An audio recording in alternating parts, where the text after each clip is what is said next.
Ahora, adentrémonos en la historia de hoy. Capítulo 1. El cimiento. Vernon Herring estaba de pie junto a la ventana de su oficina en el piso 42, observando la ciudad extenderse bajo él como un tablero de ajedrez. A sus 38 años, había construido Herring Dynamics desde la nada hasta convertirla en una empresa contratista de defensa multimillonaria. Su mente metódica y su despiadada perspicacia para los negocios le habían ganado respeto y miedo a partes iguales. Quienes lo conocían bien entendían una verdad fundamental. Vernon Herring nunca olvidaba un desaire y nunca perdonaba una traición. El escritorio de caoba detrás de él sostenía fotos de su familia. Su esposa, Clare Doherty Herring, elegante e impresionante a sus 34 años, y su hija de 8 años, Emma, cuyos ojos brillantes reflejaban su propia determinación de acero gris. Clare había sido una socialité cuando se conocieron, la hija de una familia de dinero rancio que se había casado por debajo de su clase, o eso creía su familia. Vernon les había demostrado a todos que estaban equivocados, construyendo un imperio que empequeñecía la riqueza heredada de su familia. Señor Herring, su asistente llamó suavemente. Su esposa llamó. Quería recordarle lo de la gala benéfica de esta noche. Vernon asintió sin volverse. Clare vivía para estos eventos, el glamour, la atención, las interminables oportunidades para hacer contactos. Se había transformado de la tímida debutante con la que se había casado en una mariposa social que prosperaba con la admiración. Algo había cambiado en su matrimonio durante el último año, una distancia que Vernon atribuía a sus largas horas de trabajo y a la creciente independencia de ella. Lo que él no sabía era que la independencia de Clare tenía un nombre: Nicholas Cabrera. A sus 36 años, Nicholas era todo lo que Vernon no era: encantador, espontáneo y peligrosamente apuesto. Había conocido a Clare en la inauguración de una galería 6 meses atrás, y su aventura había sido rápida e intoxicante. Donde Vernon era calculador y reservado, Nicholas era apasionado e impulsivo. Trabajaba como marchante de arte, moviéndose en los mismos círculos sociales que Clare había adoptado, comprendiendo su necesidad de emoción de maneras que su metódico esposo nunca podría. Esa noche, mientras Vernon se ajustaba la pajarita negra en el espejo de su dormitorio, Clare emergió de su vestidor con un impresionante vestido esmeralda que se ceñía a sus curvas perfectamente. Su cabello castaño rojizo estaba elegantemente recogido y unos pendientes de diamantes, un regalo de Vernon por su 10º aniversario, captaban la luz. «Estás preciosa», dijo Vernon, y lo decía en serio. A pesar de la distancia entre ellos, su esposa todavía le parecía deslumbrante. Clare sonrió, pero la sonrisa no llegó a sus ojos. «Gracias. ¿Estás listo?» Emma, de 8 años, entró corriendo en la habitación en pijama, con sus rizos rubios rebotando. «Mami, pareces una princesa». La expresión de Clare se suavizó genuinamente mientras se arrodillaba para abrazar a su hija. «Gracias, cariño. La señora Patterson llegará pronto para cuidarte». Vernon levantó a Emma en brazos. «Pórtate bien con la señora Patterson, ¿vale? Volveremos tarde». «Low hair, papi. Pásenlo bien en su fiesta elegante». La inocencia en la voz de su hija hizo que a Vernon se le oprimiera el pecho. Emma era su mundo, lo único puro en su vida cada vez más complicada. Si hubiera sabido que esta sería una de sus últimas conversaciones, la habría abrazado por más tiempo. Capítulo 2. Fracturas en el paraíso. El salón de baile del Hotel Winston resplandecía con la élite de la ciudad, todos reunidos para la gala benéfica del hospital infantil. Vernon se movía entre la multitud con soltura, su reputación abriéndole puertas e imponiendo respeto. Clare trabajaba los salones por separado, su risa resonando por el espacio mientras encantaba a donantes y socialités por igual. Vernon estaba inmerso en una conversación con el senador Hayes sobre un posible contrato de defensa cuando notó que el teléfono de Clare vibraba insistentemente en su mesa. Ella estaba al otro lado de la sala, animada en una discusión con un grupo de filántropos más jóvenes. El teléfono volvió a vibrar, y Vernon miró la pantalla. Emma enferma apareció en la vista previa del mensaje de la señora Patterson. Vernon se excusó de inmediato y cruzó la sala hacia Clare. «Clare, la señora Patterson ha enviado un mensaje. Emma está enferma». Clare miró su teléfono, frunciendo el ceño. «Probablemente solo tenga dolor de estómago. La señora Patterson se preocupa demasiado». «Quizás deberíamos llamar», dijo Vernon. «Relájate. Probablemente no sea nada. Esta es la mayor recaudación de fondos del año». El tono displicente de Clare lo sorprendió, pero antes de que pudiera responder, comenzó el programa de la noche. Lo que Vernon no vio fue a Nicholas Cabrera observando desde el otro lado de la sala, sus ojos oscuros siguiendo cada movimiento de Clare. Nicholas había tenido cuidado de evitar este tipo de eventos donde Clare aparecía con su esposo, pero esta noche era diferente. Esta noche, planeaba decirle a Clare que estaba listo para dejar su propio matrimonio por ella. La esposa de Nicholas, Erika Beasley Cabrera, estaba a su lado, ajena a la atención errante de su marido. Una exitosa cirujana pediátrica, Erika era todo lo que Nicholas decía querer. Inteligente, consumada y devota. Pero carecía del fuego que lo atraía a Clare, la peligrosa emoción de lo prohibido. La velada transcurrió con discursos y artículos de subasta, la mente de Vernon derivando periódicamente hacia Emma a pesar de las seguridades de Clare. Durante la subasta silenciosa, salió a llamar a casa. La señora Patterson respondió al primer timbrazo. Señor Herring, gracias a Dios. Emma ha estado vomitando durante la última hora y ahora tiene problemas para respirar. Creo que deberían volver a casa. A Vernon se le heló la sangre. Salimos ahora mismo. Si empeora, llame al 911. Corrió de vuelta adentro para encontrar a Clare riendo con un grupo de mujeres, incluida Erika Cabrera, aunque ninguna de las dos conocía su conexión a través de Nicholas. Clare, tenemos que irnos. Emma está muy enferma. La expresión de Clare cambió a molestia. Vernon, ¿no puede la señora Patterson encargarse? El doctor Morrison está aquí esta noche. Va a anunciar una donación importante y le prometí que le presentaría a la gente de la Fundación Westfield. Vernon miró a su esposa, viendo algo en sus ojos que nunca antes había notado. Un cálculo frío que priorizaba su estatus social sobre el bienestar de su hija. Nuestra hija tiene problemas para respirar, Clare. Está bien, suspiró ella dramáticamente. Pero me debes una por esto. El viaje de 20 minutos a casa pareció durar horas. Las manos de Vernon se aferraban al volante mientras Clare revisaba su teléfono y se quejaba de perderse el clímax de la noche. Cuando entraron en el camino de entrada, la señora Patterson los recibió en la puerta, con el rostro pálido de preocupación. Ha empeorado, señor Herring. Está en la cocina. No pudo subir las escaleras. Vernon se precipitó adentro para encontrar a Emma colapsada en el suelo de la cocina, su pequeño cuerpo convulsionando mientras jadeaba por aire. Sus labios tenían un tinte azulado que le infundió terror por las venas. «Llama a 911», gritó, cayendo de rodillas junto a su hija. Capítulo 3. El punto de quiebre. Emma yacía jadeando sobre las frías baldosas de la cocina, su diminuto cuerpo luchando por cada aliento. Vernon acunó su cabeza en su regazo, sus manos temblando mientras intentaba consolarla, mientras la señora Patterson marcaba el 911. La elegancia de la noche parecía una broma cruel ahora. Su pajarita parecía estar ahogándolo mientras veía a su hija luchar. «Mami», susurró Emma, extendiendo unos dedos temblorosos. Clare estaba de pie en el umbral, todavía con su vestido esmeralda, su teléfono aferrado en la mano. La pantalla estaba iluminada con mensajes de texto, y Vernon pudo ver que estaba escribiendo respuestas incluso mientras su hija luchaba por respirar. «Clare», la voz de Vernon se quebró con desesperación. «Deja el teléfono y ayúdame». Clare levantó la vista, la irritación cruzando sus facciones. «Estoy ocupándome de algo importante, Vernon». La señora Patterson ya llamó a la ambulancia. «Importante». Vernon no podía creer lo que estaba oyendo. «Nuestra hija se está muriendo». Pero Clare ya se había dado la vuelta, con el teléfono pegado a la oreja. «Nicholas, no puedo hablar ahora». «No, tuvimos que irnos temprano».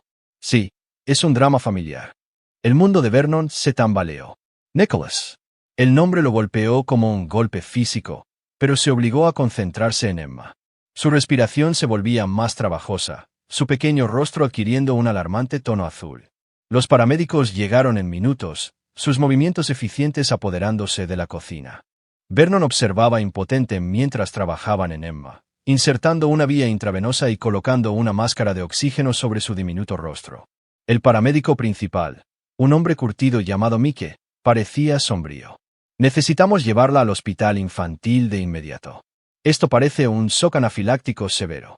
Mientras subían a Emma a la ambulancia, Vernon se dio cuenta de que Clare no lo seguía.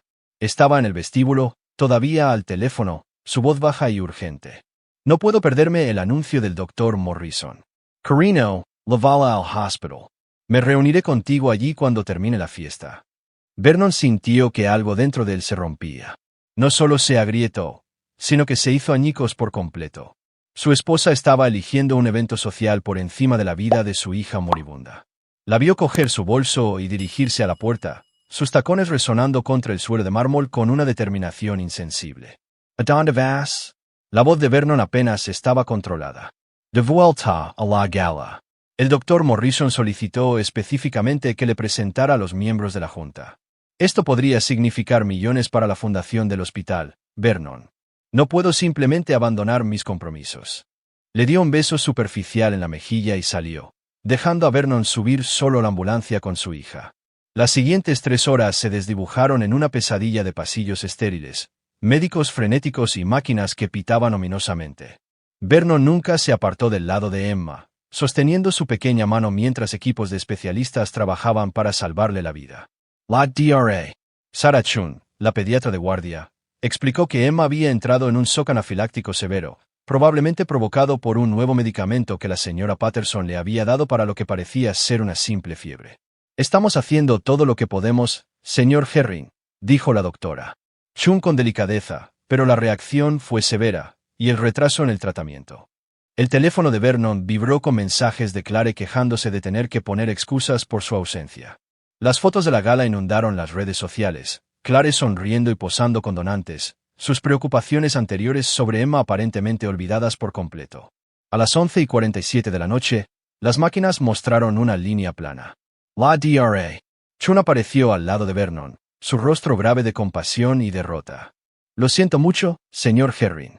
Hicimos todo lo que pudimos, pero no pudimos salvarla. El shock anafiláctico causó demasiado daño a su sistema respiratorio. Vernon miró el rostro pacífico de su hija, tan pequeño en la cama del hospital.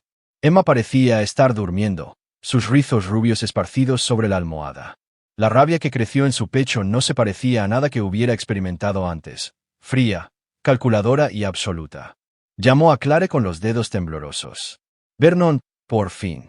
Nunca adivinarás lo que pasó. El doctor Morrison donó $12 millones, y la Fundación Westfield quiere asociarse con nosotros en la nueva ala. Estoy en la fiesta posterior en el Meridian Club con todos los peces gordos. Esta noche resultó incluso mejor de lo que Emma ha muerto. La línea se quedó en silencio por un momento. Luego, Vernon escuchó la risa de Clare de fondo, el tintineo de las copas de champán. ¿Qué has dicho? Apenas puedo oírte con la música. Nuestra hija ha muerto, Clare.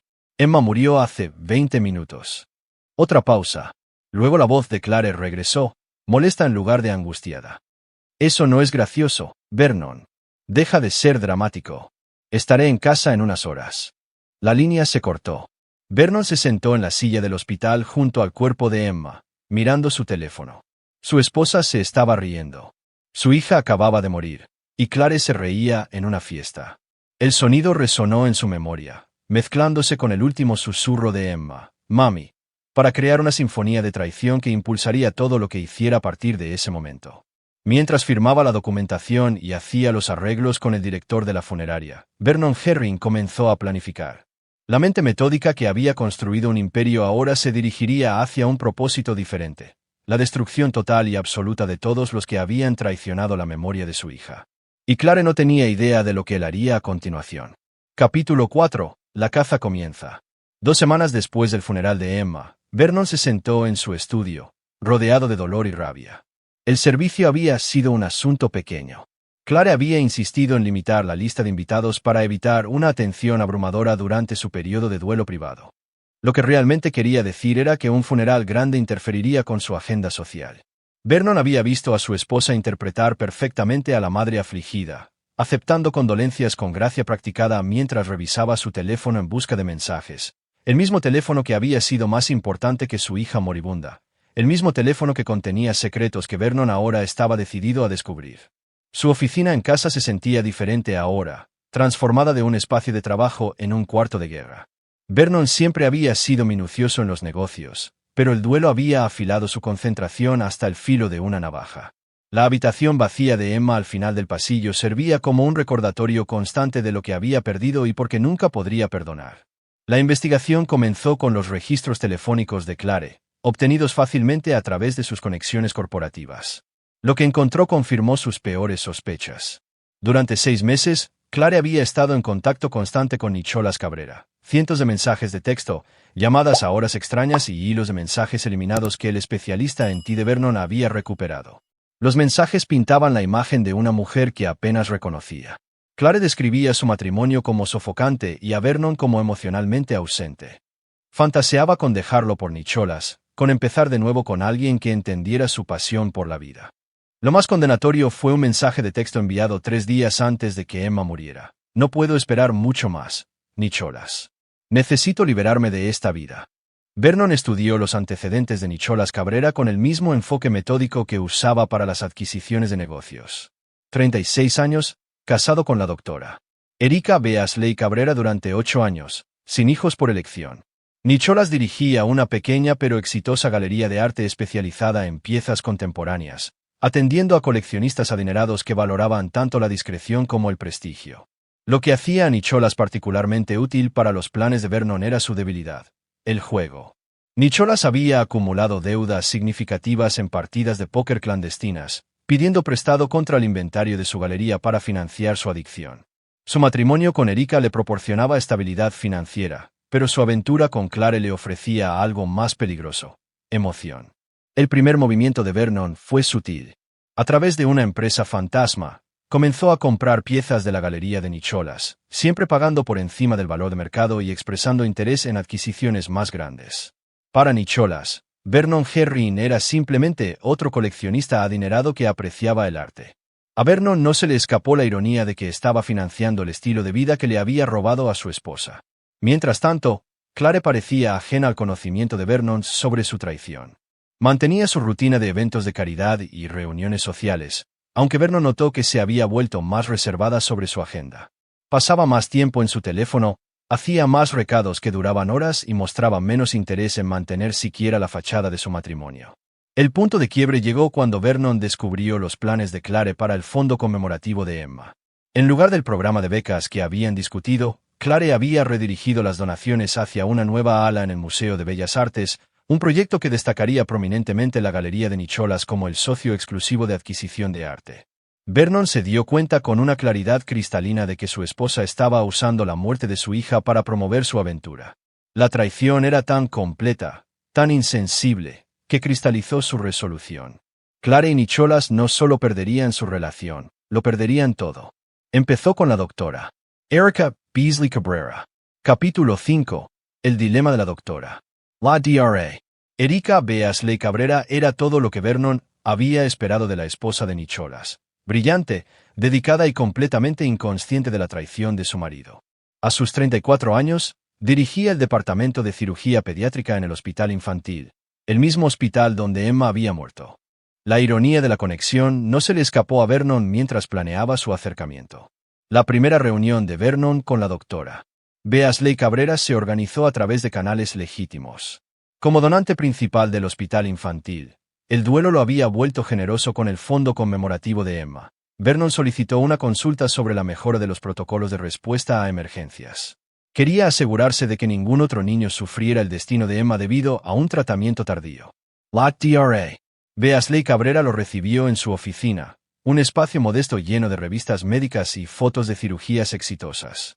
Lo que sorprendió a Vernon de inmediato fue su compasión, su genuina preocupación por su pérdida, su visión profesional sobre los procedimientos de emergencia y una calidez que hacía que la traición de su esposo fuera aún más despreciable.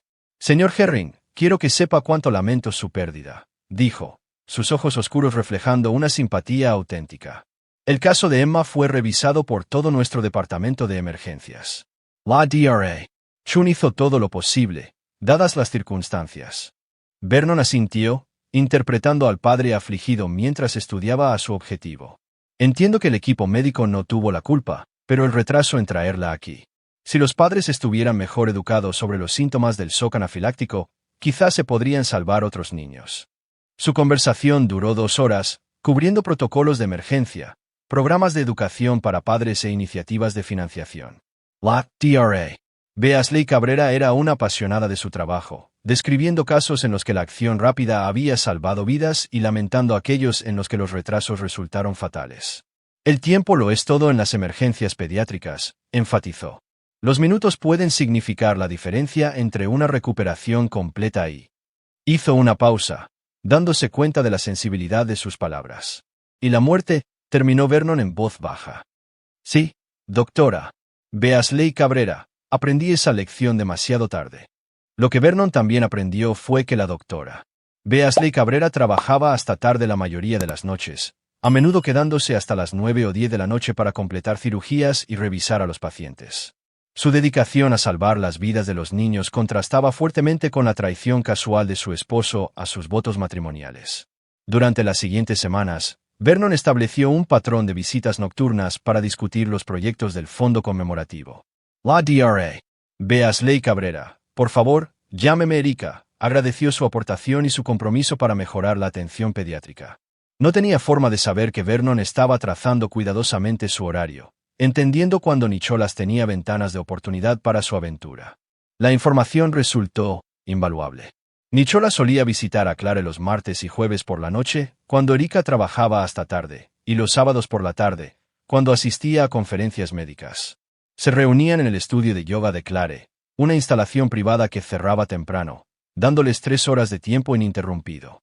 El segundo movimiento estratégico de Vernon involucró a Jackie Glass, su investigadora privada.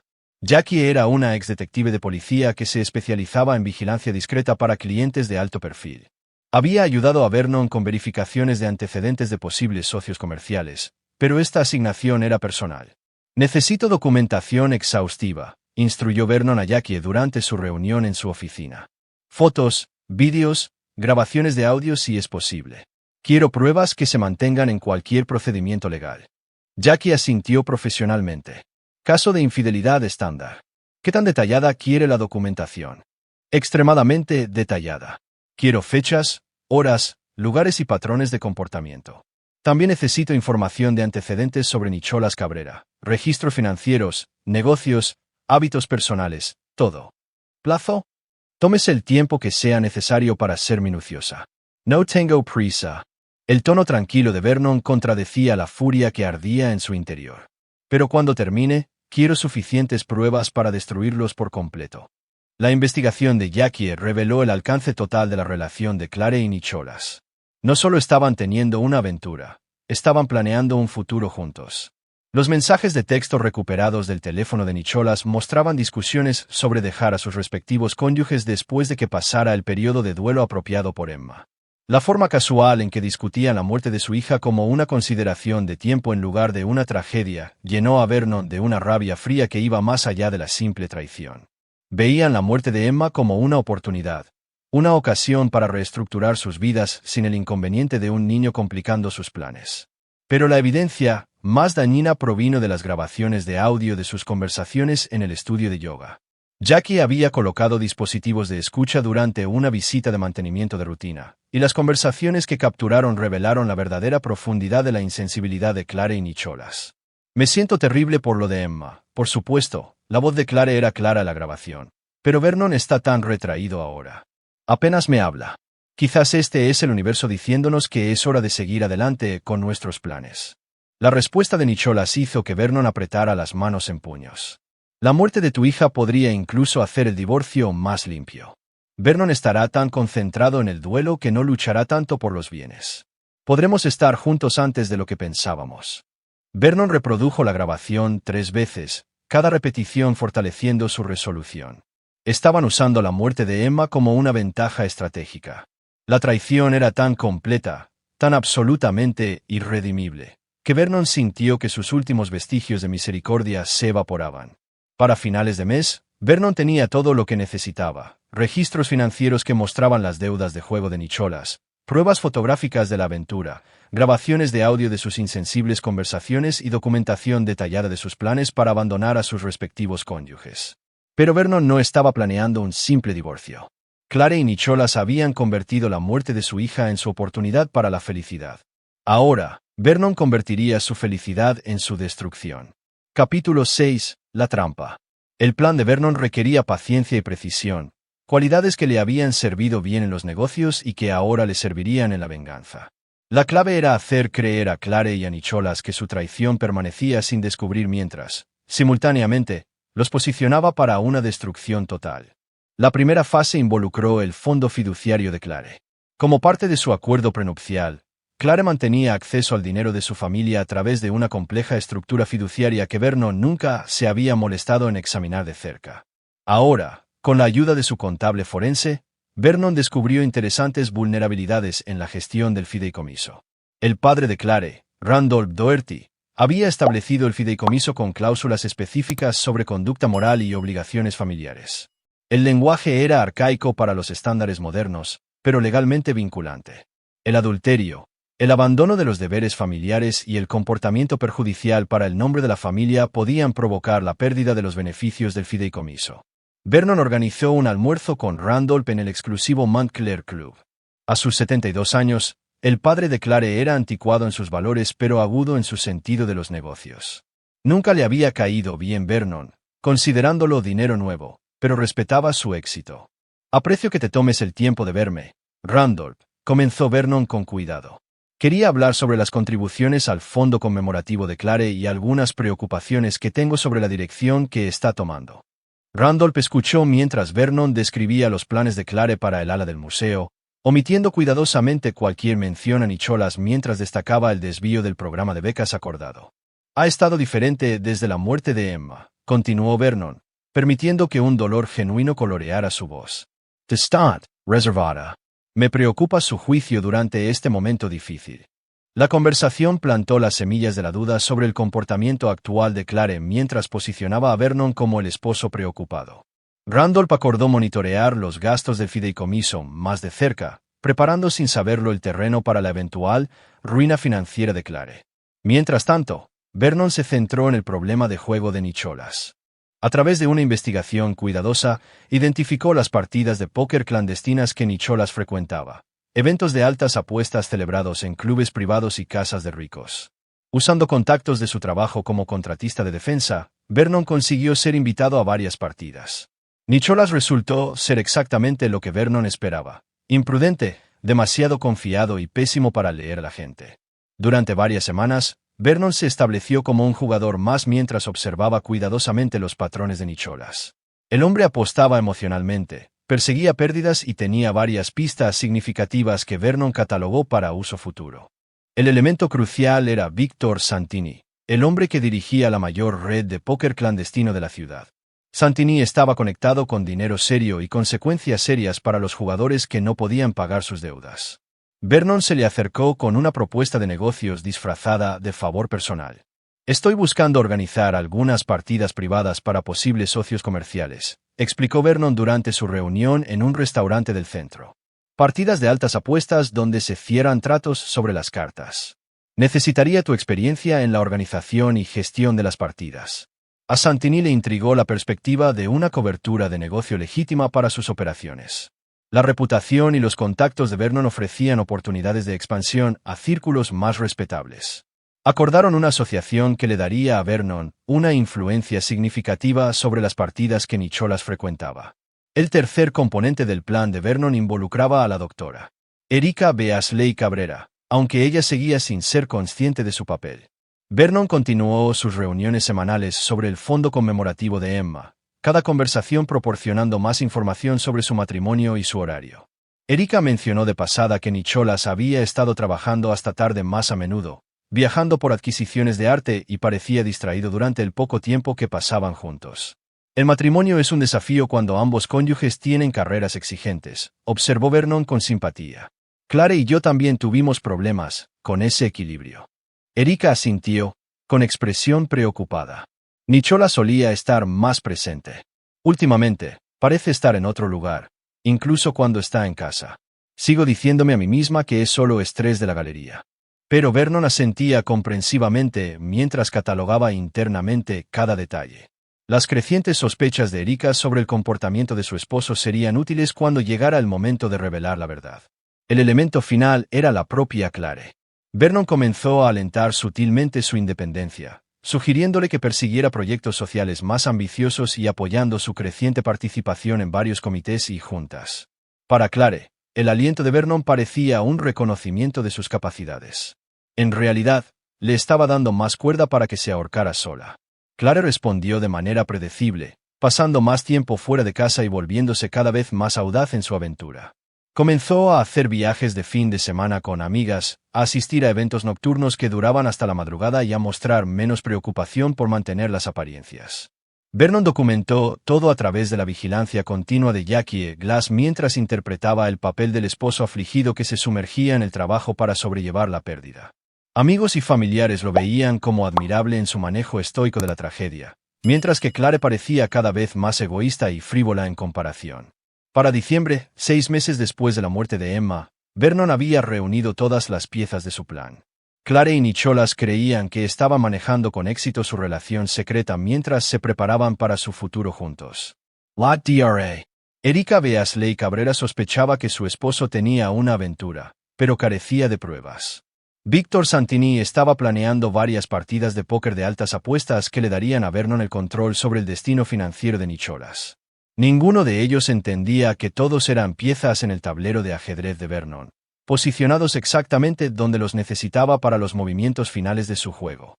La mente metódica que había construido un imperio demostraría ahora lo que le sucedía a quienes traicionaban a la familia de Vernon Herring. La memoria de Emma no merecía nada menos que una venganza completa y total. Capítulo 7. La trampa se cierra. La subasta benéfica de Navidad en el Meridian Club proporcionó el escenario perfecto para que el plan de Vernon comenzara su fase final. El evento reunió a la élite de la ciudad, incluidos muchos de los jugadores de póker clandestino que Vernon había estado cultivando. Más importante aún, era el tipo de reunión social de alto perfil donde Clare se sentía más cómoda y más imprudente. Vernon llegó temprano, posicionándose estratégicamente cerca de las mesas de la subasta silenciosa. Llevaba su máscara pública del padre afligido con soltura, aceptando condolencias y elogios por su trabajo con el fondo conmemorativo. Todos comentaban lo bien que estaba manejando su pérdida, lo admirable que se había vuelto su dedicación a mejorar la atención pediátrica. Clare llegó 20 minutos después, deslumbrante con un vestido de cóctel negro que era apropiadamente sombrío pero innegablemente elegante. Recorrió la sala con renovada confianza, ya que su participación en el proyecto del ala del museo había elevado su estatus en la comunidad artística. Lo que no se daba cuenta era que Vernon había estado monitoreando cuidadosamente cada aspecto del proyecto, incluidas sus irregularidades financieras. Nicholas entró por separado, como siempre, acompañado por la doctora Erika Beasley Cabrera. Vernon observó cómo los ojos de Nicholas buscaron inmediatamente a Clare al otro lado de la sala, el hambre en su mirada obvia para cualquiera que supiera qué buscar. Erika, resplandeciente en azul marino, parecía ajena a la atención errante de su esposo mientras saludaba a colegas y donantes. «Vernon, ¿cómo lo llevas?», se acercó la doctora Beasley Cabrera con genuina preocupación. «Sé que las fiestas deben ser especialmente difíciles». «Cada día es un desafío», respondió Vernon con sinceridad, aunque no de la manera que ella imaginaba, pero el trabajo del fondo conmemorativo ayuda. Saber que el legado de Emma podría salvar a otros niños proporciona algo de consuelo. Su conversación fue interrumpida por Víctor Santini, vestido respetablemente con un traje a medida que disfrazaba sus conexiones más peligrosas. «Señor Herring, quería agradecerle de nuevo por organizar la partida de la próxima semana. Mis socios están deseando conocer a algunos de sus socios comerciales». Vernon asintió cortésmente, consciente de que varias personas estaban escuchando. «Estoy feliz de facilitar las presentaciones, Víctor. Construir relaciones es esencial en cualquier industria». La Dra. Beasley Cabrera se excusó, pero Vernon notó su expresión preocupada mientras miraba hacia su esposo, que ahora estaba enfrascado en una animada conversación con Clare cerca del bar. Las semillas de la sospecha que Vernon había estado regando cuidadosamente comenzaban a brotar. La noche transcurrió según las expectativas de Vernon. Clare y Nicholas mantuvieron su cuidadosa distancia pública mientras intercambiaban miradas significativas y toques sutiles cuando pensaban que nadie los observaba. Jackie Glass, posicionada como fotógrafa para las páginas de Sociedad, capturó cada interacción con precisión de teleobjetivo. Durante la presentación de la subasta, Vernon anunció una adición significativa al fondo conmemorativo de Emma. Una contribución de $1 millón que provocó suspiros de admiración entre la multitud. «A mi hija le encantaba ayudar a los demás», dijo al micrófono, su voz cargada de un dolor perfecto. «Este fondo garantizará que otros niños reciban la atención de emergencia que Emma necesitó». Clare sonreía a su lado, disfrutando del brillo reflejado de su generosidad y la atención admirativa de sus pares.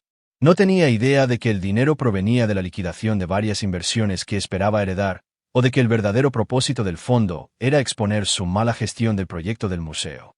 Después de las presentaciones formales, Vernon se dirigió a Nicholas, que admiraba una escultura cerca de la exhibición de la galería.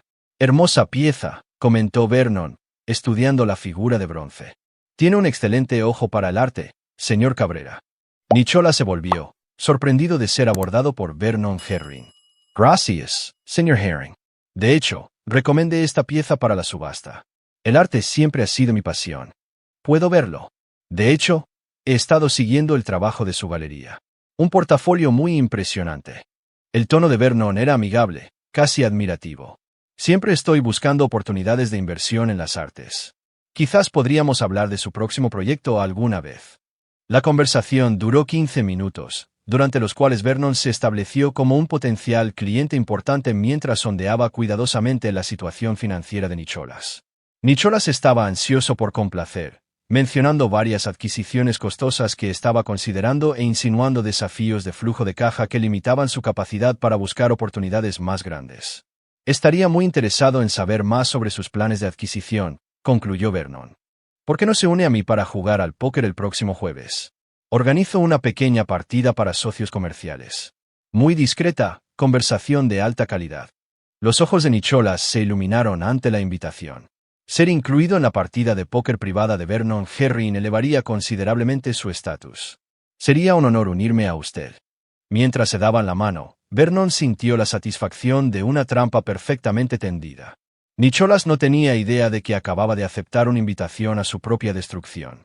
La noche concluyó con Clare y Nicholas manteniendo su cuidadosa farsa mientras Vernon observaba cada interacción. Durante el viaje a casa, Clare estaba inusualmente animada, describiendo el éxito de la noche y la respuesta positiva a su proyecto del museo. «¿Viste lo impresionados que estaban todos con el anuncio del fondo conmemorativo?», preguntó, retocándose el pintalabios en el espejo del pasajero. «Emma estaría orgullosa del legado que estamos construyendo». Las manos de Vernon se tensaron en el volante. El uso casual de Clare de nosotros al describir un proyecto que estaba corrompiendo para el beneficio de su amante lo llenó de una furia fría. El legado de Emma estaba siendo prostituido por una aventura. «Sí», dijo en voz baja. «Emma querría que su memoria ayudara a exponer la verdad sobre las personas». Clare no captó el significado más profundo en absoluto, continuando con su parloteo sobre futuros eventos y obligaciones sociales. Vernon la dejó hablar mientras repasaba mentalmente la siguiente fase de su plan. La partida de póker del jueves comenzaría la destrucción financiera de Nicholas, mientras que el viernes traería revelaciones que destrozarían el matrimonio de la doctora Erika Beasley Cabrera y la fachada cuidadosamente construida de Clare. La trampa había tardado 2 meses en prepararse. Con cada elemento posicionado con precisión, ahora Vernon demostraría lo que le sucedía a aquellos que traicionaban a su familia y usaban la muerte de su hija para sus propios fines. La memoria de Emma sería vengada, y ni Clare ni Nicholas escaparían de las consecuencias de su insensible traición. Capítulo 8. El ajuste de cuentas. La partida de póker del jueves por la noche se celebró en el estudio privado de Vernon, la misma habitación donde había planeado su venganza. No se le escapó la ironía mientras preparaba la mesa donde Nicholas Cabrera lo perdería todo. Asistieron 8 jugadores, todos empresarios adinerados con reputaciones que proteger y dinero para quemar. Víctor Santini gestionó la partida con discreción profesional, asegurando la atmósfera adecuada tanto para los negocios como para la destrucción. Nicholas llegó puntualmente, claramente nervioso pero emocionado por la oportunidad.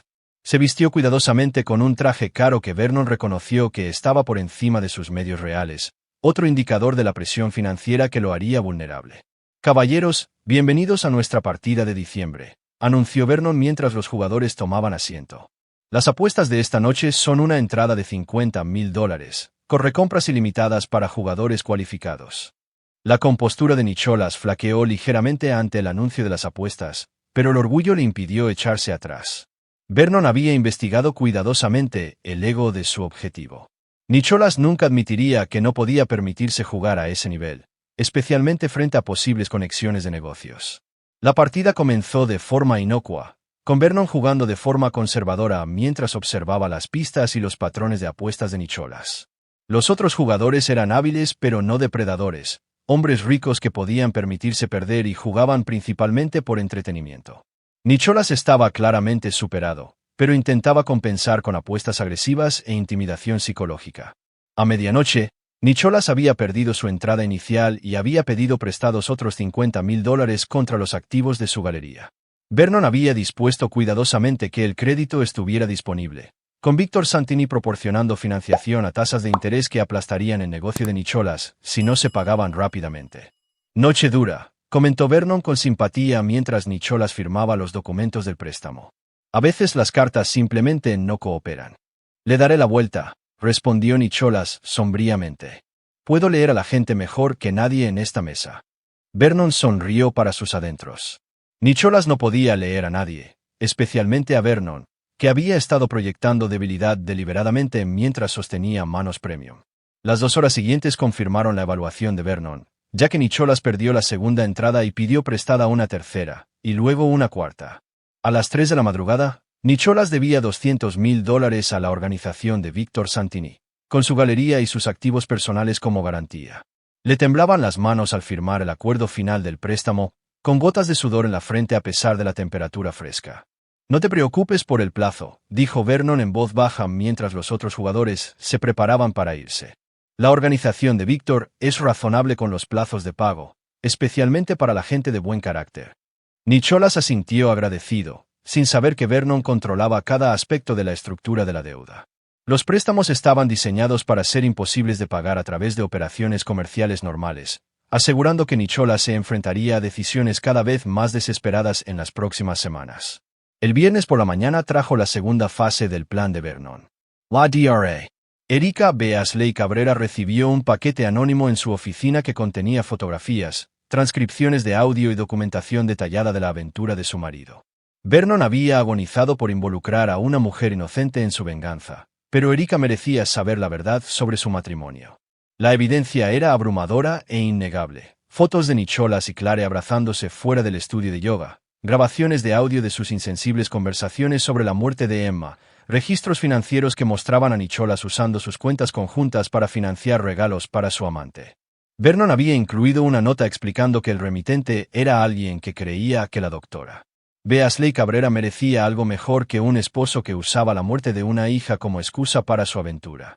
Jackie Eglas monitoreó la respuesta de Erika desde el otro lado de la calle. La doctora salió temprano del trabajo, conduciendo directamente a la galería de Nicholas con la carpeta de pruebas en sus manos. El enfrentamiento duró 30 minutos, con voces alzadas audibles desde la calle, antes de que Erika saliera furiosa, dejando a Nicholas de pie entre sus obras de arte como una escultura rota. Vernon recibió el informe de Jackie con sombría satisfacción. Erika Beasley Cabrera solicitaría el divorcio el lunes, llevándose la mitad de los activos restantes de Nicholas y eliminando su red de seguridad financiera. Combinado con las deudas del póker, Nicholas se enfrentaría a la ruina total en semanas. Pero Vernon no había terminado. El sábado trajo la revelación que destruiría el mundo de Clare. Vernon había organizado que su padre, Randolph Doherty, revisara los registros financieros del proyecto del museo bajo el pretexto de garantizar la gestión adecuada del fondo conmemorativo. Lo que Randolph descubrió fue una malversación sistemática.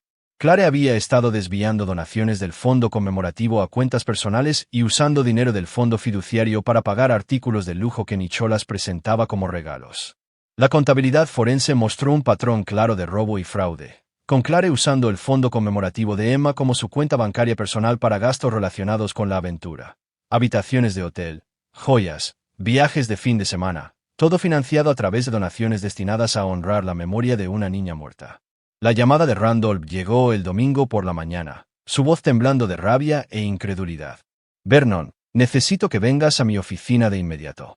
Tenemos que hablar de las actividades de Clare con el fondo conmemorativo. Vernon condujo a las oficinas de la familia Doherty con una conmoción e indignación cuidadosamente preparadas.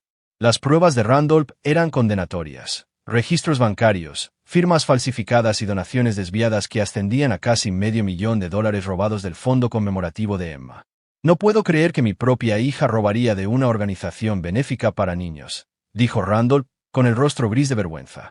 Usar la memoria de su hija muerta para financiar lujos personales está más allá de toda comprensión.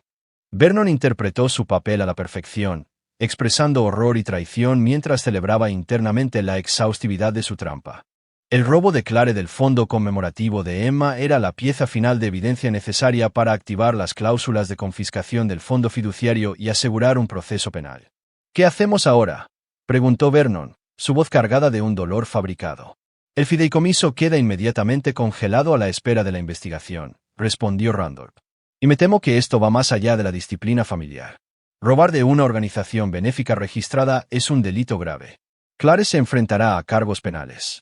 Para el domingo por la noche, el mundo de Clare se estaba derrumbando. Nicholas había confesado la aventura para salvarse de los procedimientos de divorcio de su esposa. El fondo fiduciario estaba congelado y Randolph Doherty se había puesto en contacto con el fiscal del distrito para presentar cargos por fraude a una organización benéfica. Clare regresó a casa para encontrar a Vernon esperándola en su estudio, rodeado de pruebas de su traición. Registros bancarios, fotografías, grabaciones de audio y documentos legales cubrían cada superficie. Su rostro se puso blanco al darse cuenta del alcance de lo que él sabía. «Has estado planeando esto», susurró, hundiéndose en una silla. «Durante meses», confirmó Vernon con calma. «Desde que descubrí que estabas usando la muerte de nuestra hija para planear tu nueva vida con Nicholas. La composure de Claire se resquebrajó por completo». «Vernon, puedo explicarlo». «No hay explicaciones», la interrumpió Vernon. «Emma murió jadeando por aire mientras planeabas tu aventura. Usaste su fondo conmemorativo para pagar habitaciones de hotel con tu amante. Convertiste el legado de nuestra hija en tu presupuesto de entretenimiento personal. La verdad pendía entre ellos como una cuchilla». Clare intentó hablar, pero la fría furia de Vernon la silenció. «Nicholas debe $200,000 a gente que rompe piernas por pagos atrasados. Erika Beasley Cabrera se está divorciando de él y se lleva la mitad de sus activos. Tu fondo fiduciario está congelado y te enfrentas a cargos por fraude a una organización benéfica. Tu amante está arruinado y tú estás a punto de ir a la cárcel». Clare lo miró con creciente horror. «¿Y nosotros? ¿Y nuestro matrimonio?». La sonrisa de Vernon fue tan fría como el invierno. «Nuestro matrimonio murió con Emma, Clare. Ahora vas a descubrir lo que le sucede a la gente que traiciona a mi familia». El ajuste de cuentas había comenzado, y Vernon Herring nunca perdonaba. Capítulo 9. Sin piedad. 6 meses después, Vernon estaba en el mismo juzgado donde habían concluido los procedimientos de divorcio de Clare. La justicia se movía lentamente, pero se movía con una minuciosidad devastadora cuando se la motivaba adecuadamente. La influencia y las conexiones de Vernon habían asegurado que cada aspecto de la destrucción de Clare y Nicholas fuera legalmente irrefutable y públicamente humillante. Clare se había declarado culpable de fraude a una organización benéfica para evitar un juicio que habría expuesto detalles aún más embarazosos de su malversación. 3 años en una prisión federal, seguidos de 5 años de libertad condicional y la restitución total de los fondos robados. Su foto policial había aparecido en todas las cadenas de noticias y periódicos locales. La socialité caída que robó del fondo conmemorativo de su propia hija. La familia Doherty la había repudiado por completo. Randolph había declarado públicamente que su hija estaba muerta para él, sus acciones tan vergonzosas que deshonraban 4 generaciones de legado familiar. La confiscación del fondo fiduciario significaba que Clare saldría de la cárcel sin nada, sin dinero, sin conexiones, sin futuro en los círculos sociales que había valorado por encima de la vida de su hija. El destino de Nicholas había sido aún más brutal. Incapaz de pagar a la organización de Victor Santini, había perdido su galería, su casa y su reputación. El mundo del arte era pequeño e implacable. La noticia de sus deudas de juego y su infidelidad matrimonial se había extendido rápidamente, destruyendo su credibilidad con coleccionistas y artistas por igual. La Dra. Erika Beasley Cabrera se había divorciado de él eficientemente, llevándose la mitad de sus activos restantes y dejándolo con suficiente deuda para asegurar una pobreza permanente. Pero la verdadera obra maestra de Vernon no fue la destrucción financiera o legal. Fue el completo exilio social que había orquestado. Clare y Nicholas habían construido su aventura en los mismos círculos sociales que ahora los rechazaban por completo. Cada amigo, cada conexión de negocios, cada salida social que habían valorado les estaba permanentemente cerrada. Vernon se había puesto en contacto metódicamente con cada familia importante de su esfera social, presentando pruebas del robo de Clare a una organización benéfica para niños y la actitud insensible de Nicholas hacia la muerte de Emma. Las grabaciones de sus conversaciones sobre usar la muerte de Emma como momento oportuno para su relación habían horrorizado particularmente a las personas que habían conocido y amado a la niña. La élite de la ciudad operaba en base a la reputación y la confianza. Tanto Clare como Nicholas eran ahora persona non grata entre las únicas personas que les habían importado. No solo habían perdido su dinero y su libertad, sino también su identidad y su pertenencia al mundo que intentaron construir juntos. Vernon también se había asegurado de que su destrucción sirviera a la memoria de Emma. Los fondos recuperados habían sido devueltos al legítimo fondo conmemorativo, que ahora proporcionaba capacitación médica de emergencia para padres y protocolos de respuesta más rápidos para emergencias pediátricas. La Fundación Emma Herring ya había salvado la vida de 6 niños gracias a un mejor reconocimiento y tratamiento de emergencias. De pie fuera del juzgado, Vernon sintió la satisfacción de la justicia perfecta. Clare y Nicholas habían usado la muerte de Emma como una oportunidad para su felicidad. Ahora, la memoria de Emma se había convertido en el instrumento de su completa destrucción. Su teléfono vibró con un mensaje de texto de Jackie Glass. Los sujetos se han reunido para tomar un café en el centro. Ambos parecen angustiados. Conversación limitada. ¿Debo continuar la vigilancia? Vernon respondió, no. Misión cumplida. Ya no había necesidad de vigilar a Clare y a Nicholas. Estaban rotos, exiliados y enfrentando años de consecuencias por su traición.